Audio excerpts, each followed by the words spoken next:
Alright guys, so I want to go ahead and give you instructions on how to complete Blue Table Set 6 station. If you are currently on this one, you should be watching the Start Here video at this point. So I'm going to start you off by telling you to click on the link Mission SOL Briefing. This is going to take you to a PowerPoint, or actually it's Google Slides. And what you want to do is you want to come up here and click on the slideshow. So just go ahead and click on slideshow, and here you can just click through Mission SOL. Here is the entire solar system. It is time to learn about the sun and the planets. So you're going to review. This is information you've seen it before.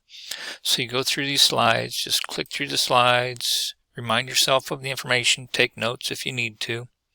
And then when you're done with the slideshow, you will close that out and you will go into the Mission SOL exit ticket.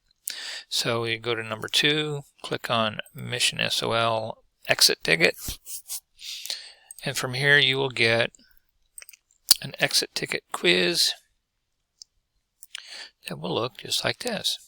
So it says, on which of the following planets do you live? So you just scroll through, find the planet. You can work together with your team, discuss your answers with your group, agree on the answer choice, but everybody needs to select the answer on their own device. So I hope that helps. If you have any further questions, don't hesitate to ask now. Thank you.